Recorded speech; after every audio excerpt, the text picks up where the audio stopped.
Najprej moram reči, da smo bili presenetljivo enotni, tako predstavniki vlade na eni strani kot predstavniki gospodarstva oziroma podjetij v tuji lasti, ki delujejo v Sloveniji, glede prioritetnih ukrepov. In če drži zaključna izjava državnega sekretarja gospoda Cantarutija, da vedo, kaj morajo storiti in vedo, kako bodo to storili, potem je vsekakor današnji sestanek oziroma srečanje doseglo svoj namen. Je v zaključku vrha podjetij v tuji lasti dejal Vojmir Urlep, predsednik uprave podjetja Lek, člana skupine Sando in predsednik foruma podjetij v tuji lasti, ki deluje pod okriljem Gospodarske zbornice Slovenije.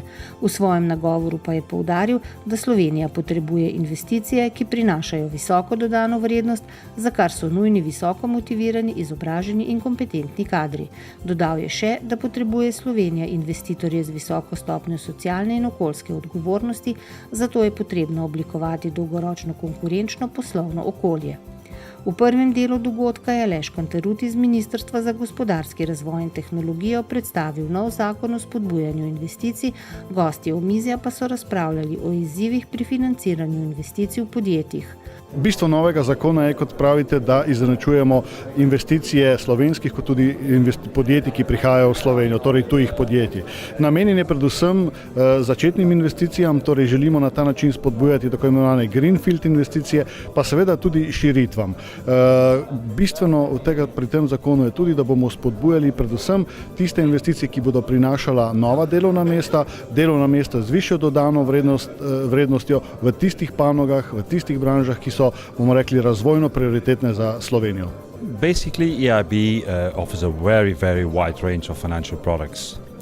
And that wide range of financial products is further enhanced by the Juncker Plan. What does Juncker Plan mean? It means that companies who have problems accessing finance, either equity, either debt, either subordinated loans, have a bigger and better opportunity to get those funds through the Juncker Plan. It means that EIB will provide financing at a higher risk or will provide financing to companies who have a higher risk profile.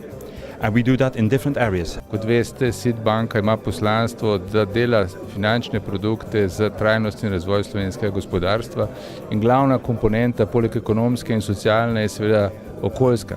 V skladu s tem smo že v letošnjem letu oziroma že v preteklih letih, ampak v letošnjem letu pa konkretno pristopili še k specifičnim produktom, kako to pospešiti.